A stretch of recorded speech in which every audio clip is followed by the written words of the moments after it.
What's up, my fellow lionesses and lions? Welcome to the Project Lioness podcast, where we are here to disrupt the mainstream narrative when it comes to health, holism, and human consciousness. We are here to share bold truths about health and life from a female perspective. This episode is brought to you by our team, Inspire Co., where we stand for your health being inspired by choice rather than being inhibited by chance. Thank you for being here and joining in on these raw, real, and powerful conversations. We hope our show brings you inspiration and empowerment to overcome challenges, reclaim your life, and ultimately pursue your mission with power, purpose, and play. Now, let's get into the episode. Welcome, everyone. This is Dr. Mel. Welcome to the Project Lioness podcast. In today's episode, I am super honored to be joined by Dr. Danielle Angela. She is an amazing human being. And honestly, I called her onto this show because we've actually never met in person, right, Danielle? I have followed her for a long time and been really inspired and resonate with a lot of what she does in her work. And honestly, what she posts on Facebook, this was definitely a Facebook find. And I've been following her for a long time, and really just every time she would make a post, it would just land. So before we get into the meat of this episode, y'all, we're going to be talking about some juicy stuff today. The subconscious, and everything that can lead us to not being in alignment with our path and everything in between. But before we get into that, let me share more about Dr. Danielle and all the amazing things she has been up to and has created on this planet. So Dr. Danielle Angela is a chiropractor, hypnotherapist, and neurosomatic release practitioner. She graduated from Logan College of Chiropractic in 2008. In the initial years of practice, Dr. Danielle worked in a multidisciplinary sports medicine center on Logan University's campus, where she also helped graduates prepare for starting their own practices. After Danielle became a mom, she left her role as assistant director of sports and rehabilitation and ventured into private practice. Since 2015, Dr. Danielle has offered life and business coaching for female health and wellness entrepreneurs. In 2017, Danielle founded Aligned Women, which is the #1 program for women in chiropractic, teaching them how to build profitable practices while still being present with their families, which is very in alignment with what I do. I love that. Today, Dr. Danielle hosts the Present Woman podcast and has produced over 300 podcast episodes. She continues to offer private coaching focused on nervous system trauma healing for entrepreneurs. Welcome, Danielle, to the Project Lioness podcast. Hi.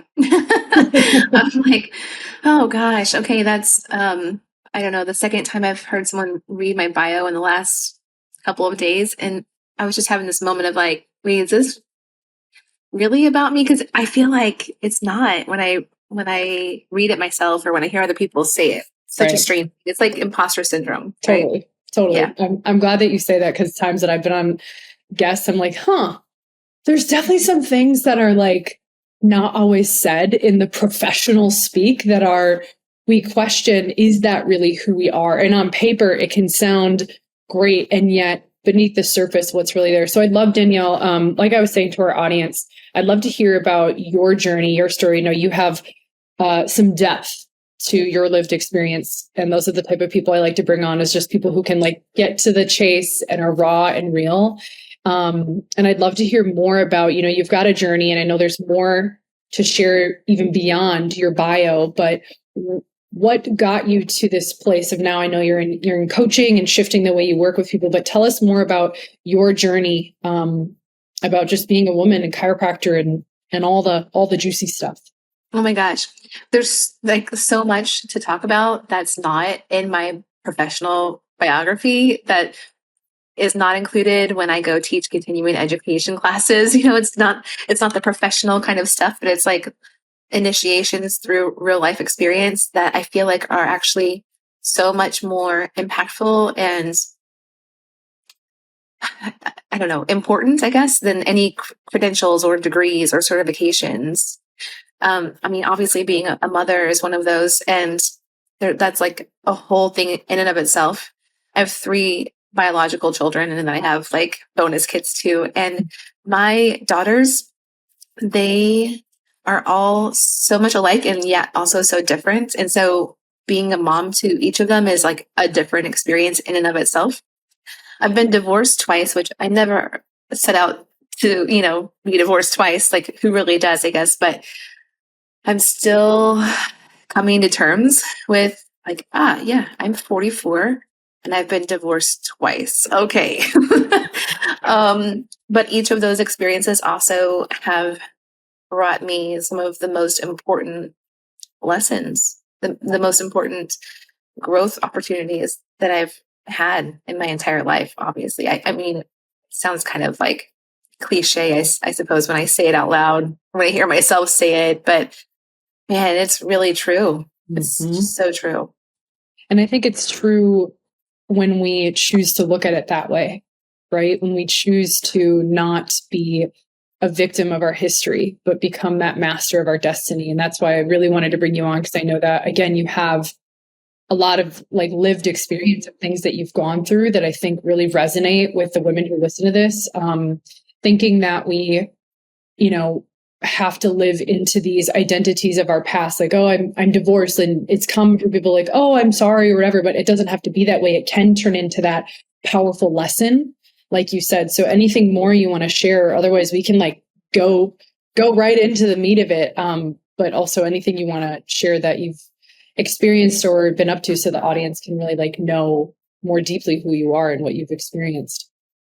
Yeah. So, I mean, obviously a big part of my professional identity is as a chiropractor, and I've been in practice for 16 years, but I haven't actively practiced even at a part-time level for the last 7 years now.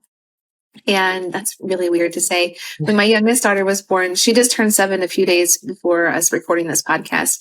I was running my practice and my online business and raising, a small army of children. And it was just too much. Honestly, it was too much. And so I thought, well, actually, I had a long conversation with a friend, and she's an RN, and she was not working full time at that point in her life. And she was raising her 3 kids. She now has 5. And she said, you know what you need to do? You need to take a sabbatical. And I was like, sabbatical? Maybe that's the thing that I can call this phase. Because I felt like I knew what I wanted to do, which was I wanted to stop seeing patients and I wanted to just focus on my online business, my coaching business. And I felt like I needed to have like some kind of permission from someone to do that. But there wasn't until that moment. And what she shared with me about the sabbatical idea, I was like, okay, yeah, I'm going to take a sabbatical from practice and we'll just see where this goes. And now it's been 7 years. And yeah, so being a chiropractor is still a big part of my identity. Chiropractors are like most of my circle of people. And also I'm in a phase for the last, gosh, I don't know, it's been 2 or 3 years now of like, if the rest of my life I don't practice chiropractic, then what am I here for? And that's opened up a lot of other possibilities, and it's been fun and also scary. Yeah. So it's kind of like the current moment, the behind the scenes of like, what's really going on with me. I had someone say in a consult, let's see, I guess it was Friday last week. So it was about 5 days ago. He said, I don't really know what you do anymore. And I was like, my friend, like sometimes I'm still trying to figure out the answer to the question.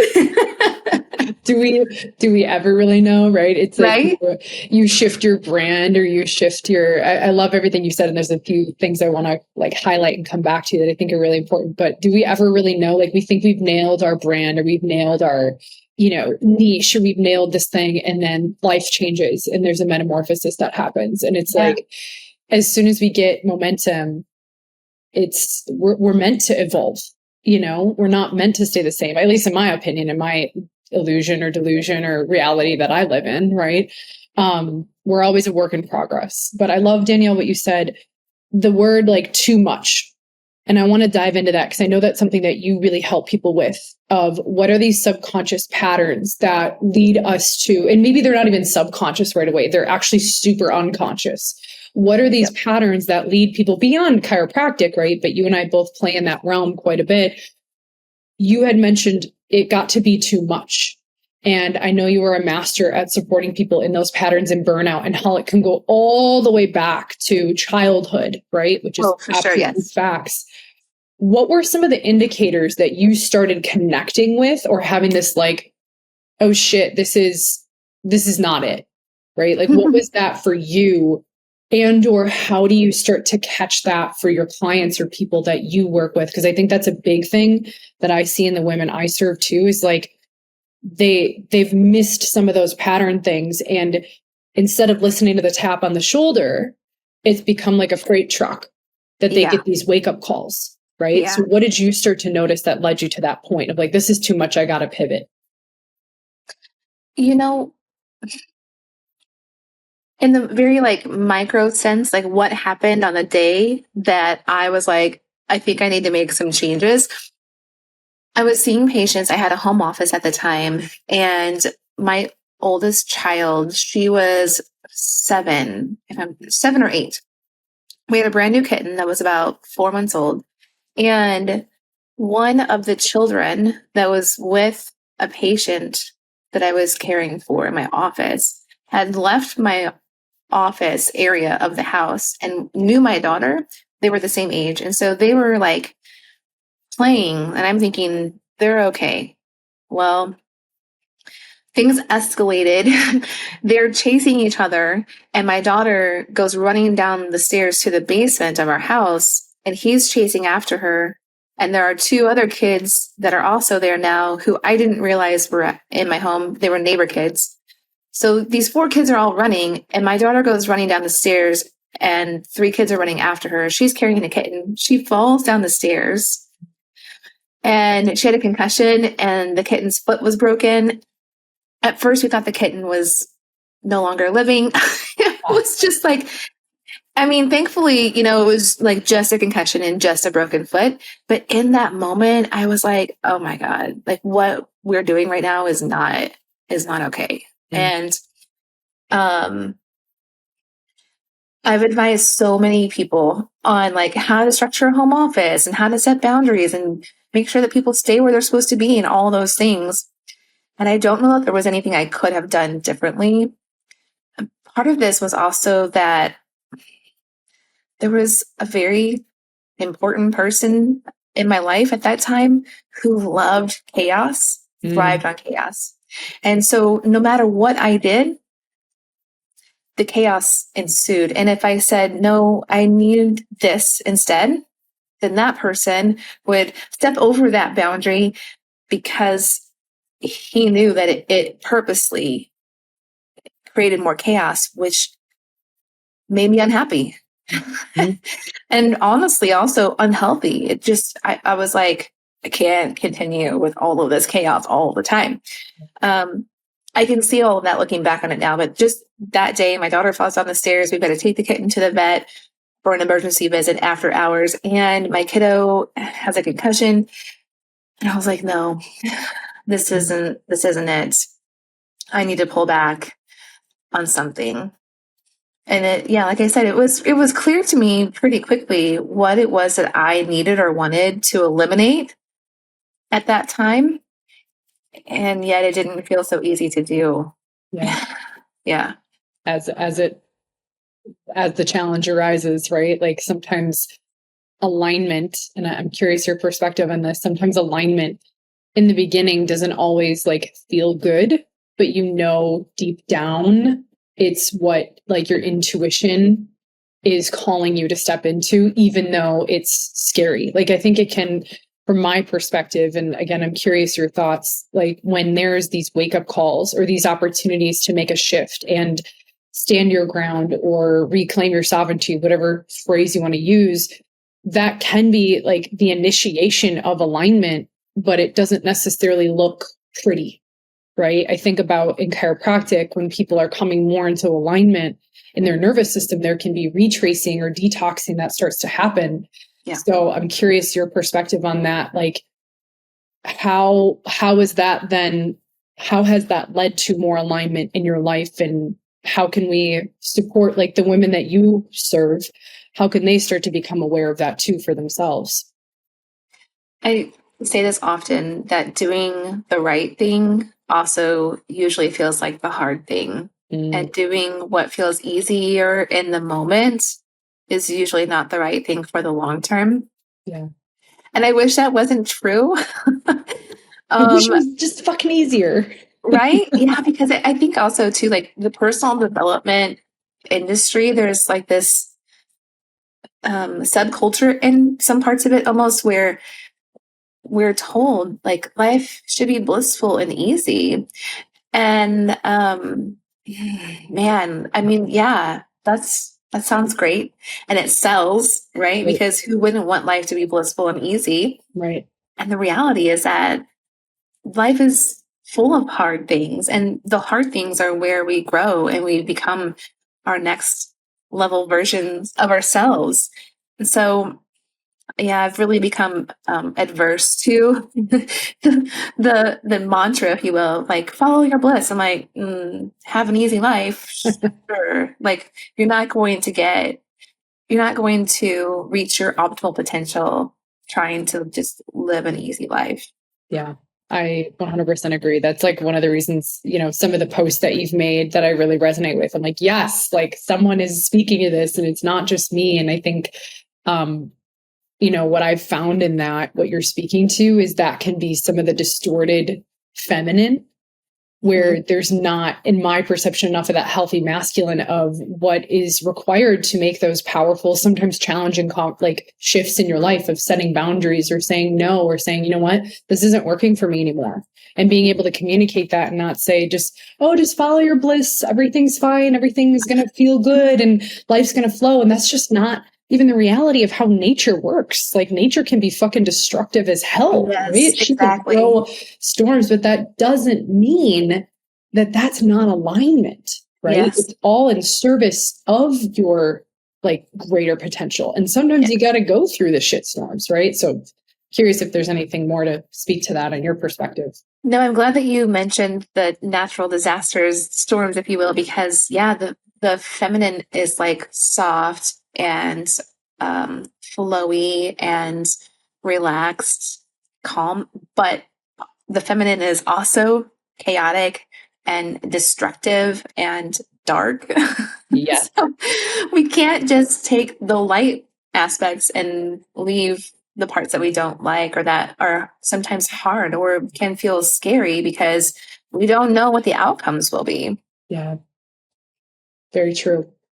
I have been really diving into owning all those parts, especially as an entrepreneur and a leader, where I've been really trying to claim and not leave out the parts that maybe I've dismissed growing up that I thought was, bad, or that's not the way to alignment. And we have to push that aside when in reality, when I've chosen to go deeper into those parts of me and really own it and love it and see how it serves. Yes. Oh my gosh, that's where I feel like the bliss, it's not even the bliss. To me, it's embodiment, right? And I know you and I were going back and forth in Messenger about like embodiment and money, and we'll get to that in a second because I think you and I both like to talk about money. But the more that I've learned to own those parts and not dismiss them, life feels so much richer, even in the challenges. And I know you've gone through your own version of that with your ex-partners and chaos and choosing to like let that serve as a catalyst, right? Yes, absolutely. I feel really called to share this story, which is kind of like, please do.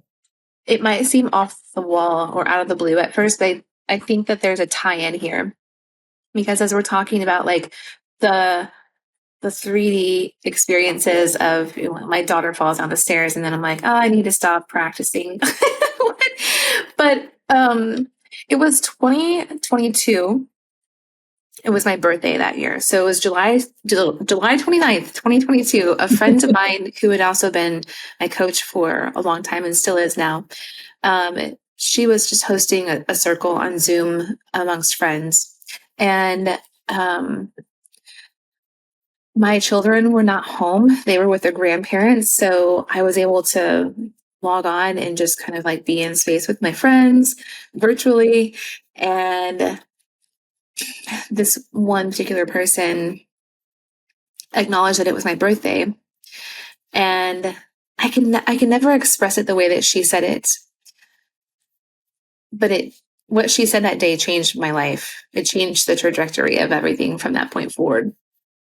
And she was just like wanting me to see on my birthday, the day of my birth, right? Like that I was special and unique and deserving.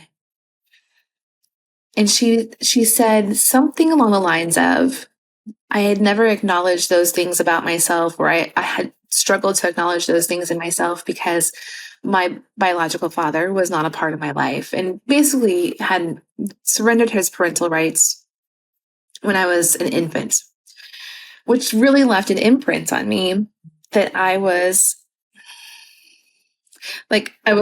Google aware of, but I hadn't like embodied that reality for myself, despite all of the work that I had been doing in coaching for so many years. And I had done all kinds of healing modalities.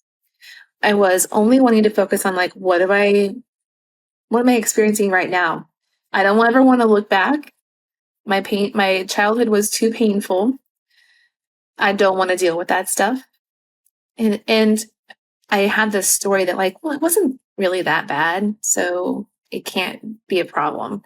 But for whatever reason that day, the words and how she expressed it, and maybe it was also the timing, it just landed for me in a way that I was finally able to acknowledge, like, oh, yeah, you're right. I've spent my whole life playing out this story of, why is my dad not here? Why does he have other children? Why doesn't he want me? And then it continued to beliefs that I had formed, like I wasn't good enough for him in some way. I wasn't good enough for him to love me. These other kids that he has with another woman are, and I'm not. And I don't know why. And I just continue to play that out and play that out and play that out. And so it's really like one of the root things, the root beliefs of what drove me to be so successful, or to, have 4 academic degrees, spend 10 years in college and accumulate massive student loan debt to do it. To always be working 2, 3, 4 jobs, to be working full time while I was an undergrad, taking a more than full course load, like always pushing myself to do the most. Yep. And also constantly feeling like no matter how much I do, it's never enough. Yeah. And then I got to look at how I played that out in relationships with men, with romantic partners specifically, right? Where like it became so painfully obvious to me so quickly. Oh yeah, I completely push people away because it would mean I'd have to surrender this story that I'm not good enough if I actually let them in, if I actually let them love me or take care of me. So instead of doing that, I just always said, no, you don't really like me. No, you don't really love me. I hear what you're saying, but I don't feel like it's true. It couldn't permeate your cells or your heart. Yeah. Yeah. Yeah. Keep going. Yeah. I'm in it. I'm in it with you. Or if there's more to share. Oh gosh. Yeah. I feel like, that was 2.5 years ago now, and I'm still integrating that lesson, that experience, like the embodiment of that awareness, and still learning to let people in, still learning to let someone else take care of me, still learning to let someone else love me. Yeah. And actually trust that they're telling the truth. Yeah. Yeah. So that's been a big part of the last, 2 to 3 years as well. I guess it was 2 months after my birthday that year that I decided to end my second marriage. And it was definitely the right decision. But man, it's been hard. It's been specifically hard, not because of the loss of that person. It's been hard to support my children through the transition and all the changes. It's been hard to continue to see deeper ways where I had no boundaries or like in specific relationships had like lacked boundaries with my children, and with my significant other. And then like now, work on those things. I thought this is kind of funny. I thought like reaching the point where I was ready to leave an abusive relationship was like the pinnacle of, or like a peak moment kind of, where I was like, I've done the work, I've healed myself, and now I'm ready to leave this relationship because it no longer serves me. Right. And I naively thought, yeah, I'm good. Like, I'm going to leave this relationship and I'm going to be totally, totally fine. Whew. I didn't know what was on the other side. I didn't know that it would take way longer than I thought that it would to feel some kind of new normal. Yeah. I didn't know that it would take so long for my kids to feel okay. They're okay and they're not okay at the same time, Yeah, it's I think that experience has shown me we're never done. Yeah. We never know what's next, and we're never done growing. We're never done learning. We're never done healing. Yeah. Yeah. I feel like what's coming to mind is thank you for sharing that. Thank you for opening up. I feel like there's a reason why I was drawn to having you on the show, because I have a similar lived experience with my father growing up. And I didn't know any really of that, Danielle, like cognitively, but I think something in my body and soul was like, this woman, like the way you speak, I'm like, there's something here. Like again, the lived experience and the wisdom you have that you can't learn in a textbook, because you've consciously chosen to make those hard decisions that a lot of people will stay stuck in, or they don't realize things that are showing up in their family or their relationships or their practice or their relationship with money, how that can stem all the way back to our relationships with our parents and those people who raised us, right? Or maybe didn't raise us, our perception of how they raised us, right? Yes. But what's coming to mind is that, I think having the perspective that, once I do this, then I'll be healed, right? Or once this happens, then I'm good, can really trap us.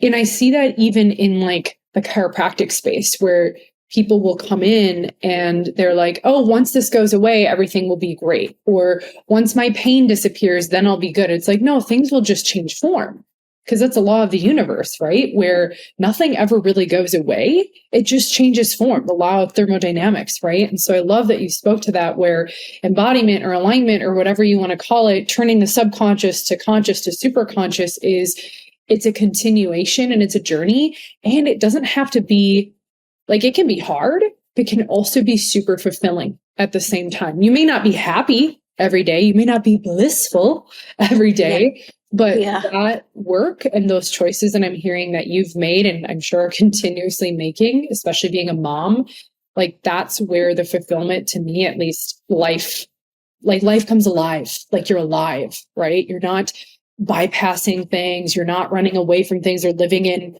again, the blissed out kind of spiritual bypassing state, but you're truly alive and embodied, and you're open and willing to like do the hard shit that in the future is going to support your evolution, right? So I really appreciate you sharing that. And like I said, I don't really believe in coincidences. I'm like, I know there's a reason why I want to have her on the show. I think I know, but I think there's a deeper knowing, right? So I just assumed that it was because the name of your podcast is Project Lioness, and I'm a Leo. I have a Leo tattoo on my forearm. And I feel like lions have kind of always been like a mascot in a sense for me. Yeah. That makes sense. Intuition. So Danielle, if I may, if we can, maybe go into this and shift a little bit, what have you found has allowed you, like in the hard and in those choices, what have you found allows that new normal, whatever that is, to come online for you more? Or I'm imagining the clients you work with, like, what are you finding? And I know this is like a whole, programs and courses and things out there and working with you, but what are some tangible nuggets that you've found have helped you continue that journey of embodiment and alignment, as well as the people that you serve? Gosh, that's such an interesting question, because the first thing that comes to my mind is that I don't actually have to try that hard to do that anymore. And I don't say that in like a flippant way. It's not like, oh, it just comes easy, because it's not exactly that. I think I've just gotten so used to reinventing myself that when I feel a shift happen, then I'm just like, okay, well, this is like, we just changed timelines. And so now we're here instead of where we thought we were before. What I notice happens for me still frequently, very frequently, is that I'll listen to a new book or a podcast or just catch something on YouTube, maybe even on social media, that someone has written, and it just like activates. It's almost like a light switch turns on. And I'm like, oh, cool. Like, we got that code. All right. What do we get to do with that now? Yeah. So things that we sometimes expect to, or think that we should spend a lot of time learning, when that code just kind of like downloads, or the activation happens, I can just go integrate it. So an example of this would be when I took my hypnotherapy training in 2022. I think that's the year I started it. And I'm still training, obviously, now, and improving my skills. But like, very quickly, I was able to take what I was learning and then go start implementing it into sessions with clients and see the impact that it was having for them. For a lot of my clients, I had been working with them for a long time. We had gone from like point A to point D, maybe, and I'm like, I really want you to be at Z, but why are you still stuck at D? And I didn't have tools at that time to be able to help people go from D to E to F to G, right? Like, making some more forward progress and changes in their lives. I noticed this kind of across the board. I had a membership program. You had talked about that briefly in my bio. And at the peak of it, before the pandemic, literally the month before the pandemic started in the US, we had 250 members, all female chiropractors. And I saw this kind of same plateau happen for people, where like they come into this program and they learn how to do things differently in their practice, and then their income just kind of it increases, and then it kind of just stays there. Yeah. And for some of them, it seemed like they were okay with that. But as someone who wants to see everyone reach their optimal potential, I'm like, no, like, it's time for more. Let's see what we can do next. What does your next level of growth look like? But I didn't have the answer or the answers yet of like how to help people bridge those gaps, those next gaps, right? And then when I started hypnotherapy and neurosomatic release training, I was like, oh, this is the thing that's been missing, because it was a way that I could help people access the unconscious, subconscious. Whereas before, it was all just like the conscious stuff, conscious decisions. The mindset work, right? The mindset. Exactly. Work. Yes, which is very valuable. Totally. But how I explain it to other people is like, when we're doing positive affirmations or writing in a journal or even listening to a podcast or taking a course, it's like it's getting into your brain, right? In a conscious way. Right. But if you can imagine that between your conscious mind and your unconscious mind, there's a sort of physical barrier, if you will, make believe. Okay. So there's a physical barrier. And the good things that we're putting into our minds only get so far or so deep. And we need ways to open up that barrier to the unconscious mind so that more of the good stuff can get into the unconscious, and we can take out the things that are no longer serving. So that's where hypnotherapy, neurosomatic release. There's lots of other things, lots of other modalities that are beneficial for this same reason are so effective. And there are things that I also at one time was like, weird. That's so weird. And there's probably like no evidence that any of this stuff works. Right. Right. Yeah. And so now I don't, the evidence to me is just like seeing what changes for people in their real lives. Yeah. And being able to have some objective measurements of that. And I no longer feel like, oh gosh, like these modalities are so out there. It actually just makes so much sense because I just see it happen over and over and over and over again. Like, well, I don't know that I really know how this works, but it does. It does. The outcomes don't lie. And I love that you spoke to that permeability, right? And I think so many people think that in order to get to that next level or layer or whatever you want to call it of you, right? Because it's all remembering you and your potential that's inside. They think it's going to be harder or it's going to require more work or more effort. So I love that you initially spoke to that. And I didn't take it as flippant at all. I was like, yes, that's it. Like it's who you be for you. It's who you are. It's in your cells. It's not some persona you're taking on, but it can become so much more effortless and allowing when you can allow that permeability to sink from like the mental intelligence, as I say it, network spinal, into like the physical intelligence and into the body where the mind and body become one. And then your, access point to the quantum. And as Danielle is speaking, y'all, I know many of you have done a lot of different things out there and even worked with me or maybe worked with Danielle. Like there's a lot of different ways and modalities that you can tap into this. And I think it's important to speak to, and I am particular who I bring on because it's one thing to like teach it and talk about it. It's another to embody it yourself and be a keeper of the work and walk the talk. And I know that's a cliche saying, but that's something I've really become attuned to is the mentors that I'm hiring or people that I work with, are they actually like playing the game too? Or is it just, I learned this and this looks good and I'm going to sell it, but I'm not actually going to embody it in my own life with my kids, with my family and my relationships.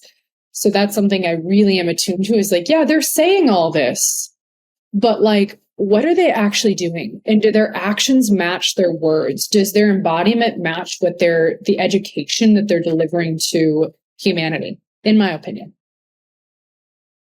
That, man, it makes me think of something I shared yesterday on Facebook, which was that one of my previous courses in my chiropractic coaching business was essentially stolen, which seems I saw that.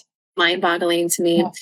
But somehow someone or something was able to access all of the course modules and even the coaching sessions that I had held for the students in the course, recorded and then posted for them, the worksheets, everything.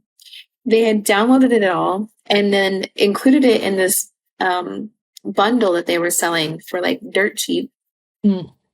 And I was completely unaware that this was happening, of course, until someone bought the bundle and thought it was legit. And she sent me a message and she was like, oh my gosh, you're teamed up with this big time creator. And I was like, I am. And she was like, yeah, right? You are, right? And I was like, what are you talking about? Oh my God. And then she sent me a screenshot and I was like, what is that? And I was like, that doesn't look like my like course website. And she was like, hold on. And then we just we chatted a little bit further. And then we came to the realization that what she had bought was this bundle of essentially courses that, again, someone or something had downloaded and put all together into one very inexpensive product and then sold it and made money from it. It was my face, my voice, literally my coaching, right? My intellectual property, like the methodology that I had created, all of it plus all of these other people's intellectual property as well. Yeah. So, that was a very interesting experience, because leading up to that time, that was just slightly over a year ago, I'd had many, many clients and students who like had come into my space and learned from me, learned my methodology, and then gone on to become coaches and even specifically coach female chiropractors. And I was like, cool, like go do your thing. Yeah. And I knew that a lot of what they were talking about, a lot of what they were teaching was what they had learned from me. But guess what? I also learned that from somewhere, right? I didn't just like wake up with all of this information in my head. So I never felt like angry about it or like I needed to do something to stop them. But that particular occasion, I was like, this is a very blatant theft. And I couldn't figure out who or what was actually behind this product. It was so strange, so strange. But yeah, the lack of integrity and the lack of embodiment. Yeah. But again, I don't even know if it was like a person, right, or a group of people or some kind of artificial intelligence that had done this. I have no idea. Fascinating. Yeah, no idea.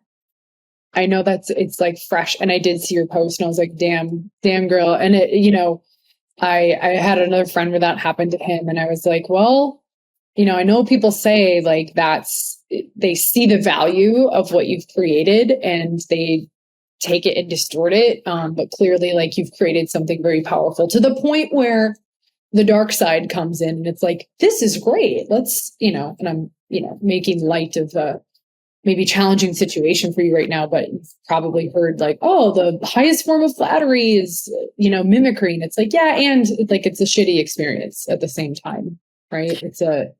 Yeah. Again, like if someone were to, like essentially record their own course content, teaching basically the exact same thing that I had taught in my own course content, I would just be like, more power to you. Go for it. Let's see what happens.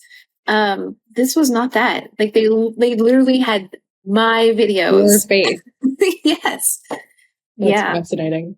Yeah. I'm curious to see what will emerge for you in your own experience, and if there's anything that you may share into the future for people, because that's pretty bold to take your face and your content, like you said, not just re-recording it, but actually you. But maybe it lands you more clients because they're like, well, I'm going to follow her. Where is she? Perhaps, but it's been quite a while already, almost a year and a half, I guess now. And I just let it go.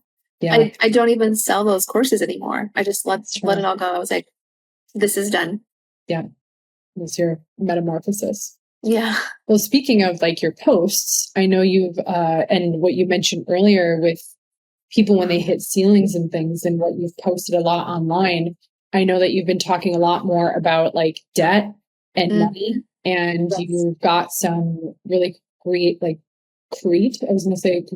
creative, both at the same time, creative and great things that you're putting out into the universe. So I'd love to, in our kind of moments together, find our moments, tell me more about like your learnings with money and what you teach. I know you and I were again going back and forth on that and just helping women have a different relationship with money and people, not just women, but people on the planet right now, and debt. And I'd love to kind of dive into that topic for our last topic together. So interesting, because I just launched a brand new program called Debt Free Forever. And I also feel like I hate the topic of debt. I think most of that comes from how much stigma and shame there is in our culture around debt, whether it's credit card debt, student loan debt, whatever. And the things that the stories that we can attach to debt and maybe even if you want to call it mistakes with money and the meaning that we make that have about ourselves. It's all so tangled up and twisted. But my aim in this program is not so much about the debt or like never having debt again, although that's kind of the implied promise from the name of the program. Right. It's more so about the transition from making money to being able to keep money.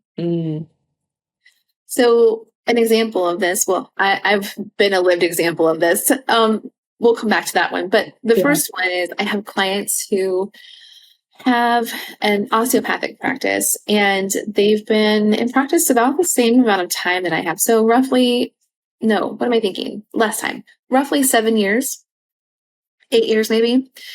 And they're making 7 figures in their practice year after year, and they still have debt. They have a lot of debt, actually.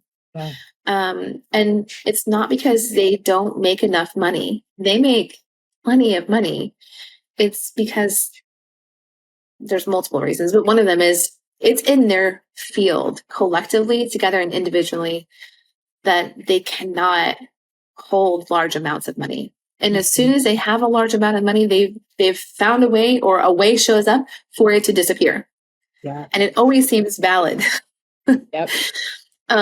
So I want to go back to this, like the journey, if you will. Like, initially, some of us struggle in entrepreneurship or even in our careers as professionals, as employees of other businesses, to make money, to make an amount of money that feels like we're being paid our value, right? That we're not just like overworked and underpaid, but that we are finally feeling like this amount of money, whatever that amount of money is enough. But very quickly, what happens for a lot of people once they kind of like master that realm is they find themselves in the place of, I'm making plenty of money and I still never have any. Where does it all go? And part of that is, like having a good budgeting app and all of those things. But if it's in your field, if it's like an unconscious or subconscious pattern that you keep playing out in your life, it doesn't matter how much money you make, you will continue to not have enough. Right. And, in both of my marriages, I experienced financial infidelity. In the first scenario, what stands out to me most in my memory, and this was such a long time ago already, it was, 15 years ago, I think, now that marriage ended. There were probably 3 or 4 occasions in which I had paid off all of the credit card debt that the two of us had. And within months, if not months, sometimes like 2 or 3 months, there was a high balance on a credit card again. And I'm like, why? Like, what is happening? And what was happening was a lack of transparency, a lack of honesty about where the other person was spending time, who the other person was spending time with. What they were telling me that they were doing was not what they were actually doing. And I could see that based upon the charges on the credit card. And so again, I paid off the credit card. And at that point, I'm having a moment. I'm like, okay, I don't think I've ever acknowledged this before, like that I knew to set a boundary in this way.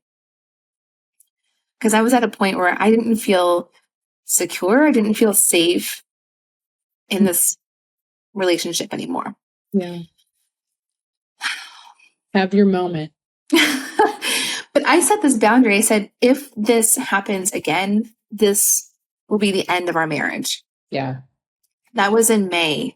And in September, I got another statement and there were thousands of dollars on their credit card again. And I was like, you made your choice. The choice has been made.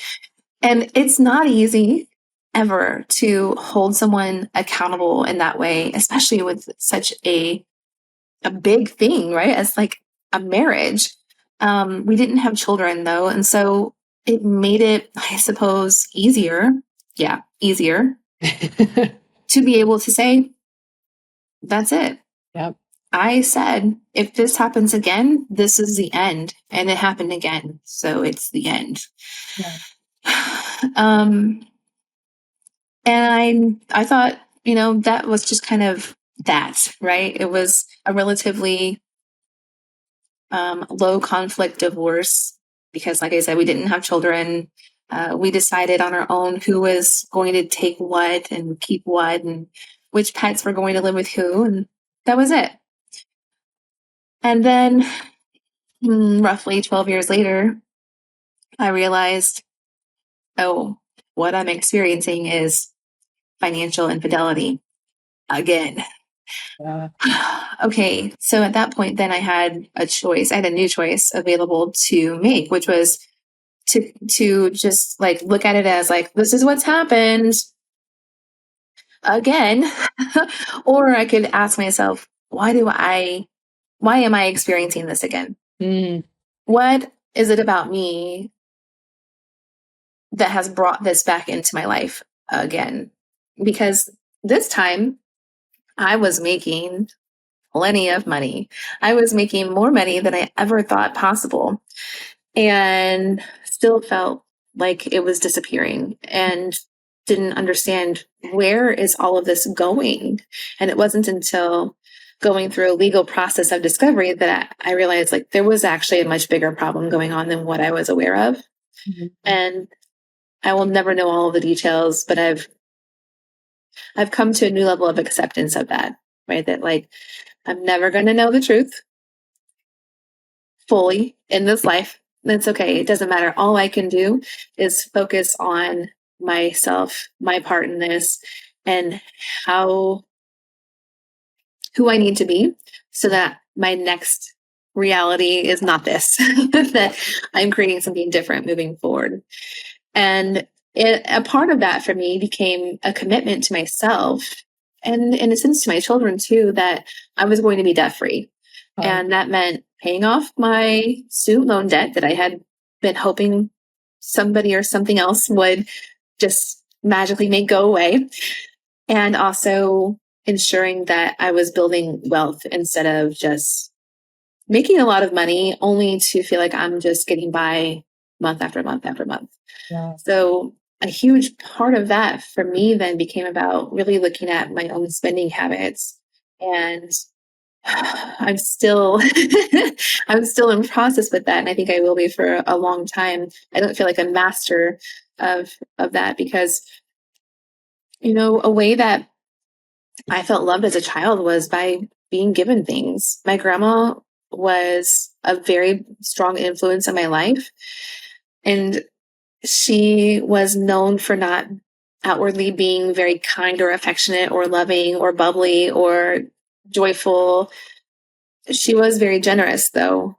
And a way that she showed me, and probably also my siblings, I've never asked them if they felt the same way.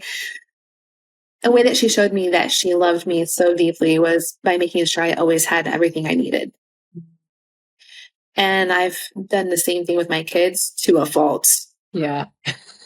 So a very big growth edge for me over the last couple of years has been taking them to the store and saying no. Even when I may have money available to buy the thing that they want, even when I know that saying no is going to be harder right now than saying yes. Because saying yes could mean that I avoid the meltdown or the guilt that I might feel or whatever. But in the long term, it's not leading me to my financial goals, and it's not really teaching them what I hope to teach them either. But man, I have some spoiled kids. And way to have the courage, you, Danielle, way to have the courage to to reflect back to you. What I'm hearing is that courage to say, okay, there's a pattern here. Yeah. Sure, I experienced this infidelity, but like, where am I being maybe slightly unfaithful to myself? With what I want for my future generations and for my legacy and for my wealth building for my family, but also choosing your hard. choosing your challenge. Like, okay, this could prevent a meltdown in the moment, but then what's the ripple effect in the future? Versus saying no can be challenging because you have to be with that intensity of a child or your own inner child. But then in the future, like, shit, okay, I put that into something, or I put that towards debt or an investment or whatever. And it's that choose the hard now so that the future, if we're given it and gifted it, right, opens up for us and possibilities open up for us. And I think that's, as easy as that can be to think about that, it's not part of our general education system. I know I didn't learn about that until I started getting into things and learning about money and all of that. Like, that was definitely not taught to me. I didn't really talk about money a lot growing up. I remember seeing my mom balance her checkbook. My mom was a single parent growing up, and there were often fights about money and, who's going to pay for what for sports because your parents are divorced, right? But I think to circle it back to what you're speaking to, you've got to choose your hard, choose your challenge, because either way, the challenge is going to be there. But you've got to be the choice maker in that, in the moment to be able to teach our kids. That's how we learn, right? And how we as humans learn is through the challenges. The learning isn't as deep when it's just easy all the time, Mm-hmm. Yeah.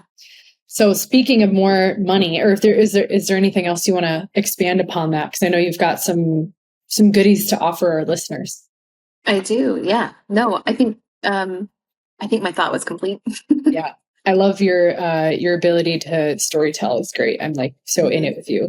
It's awesome. I really appreciate when people can come on here and feel open and embodied and safe enough to be real and to be raw and to speak to like the things that are happening in our daily life. So that's part of my mission with Project Lioness, is to be able to have these conversations that happen to us, for us, day in and day out, and not keep it under wraps or under the covers, and bring that to the surface so that we can move through it and not feel ashamed about these money things. Because this shit, it happens to people. And the way that we heal it is we have real conversations and create containers where we can evolve from that and not put on these facades and pretend that everything is okay.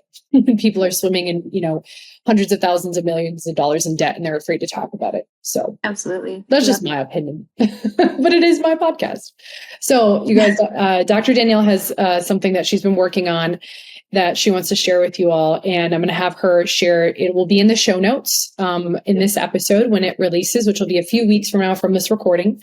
You obviously don't know that because you're listening to this and you're listening and it's now out. Anyway, but check the show notes because she's got a really great freebie, and I would definitely recommend following her. And I know she's got some really cool programs that she's up to. But Danielle, what do you have for our listeners today as far as a gift?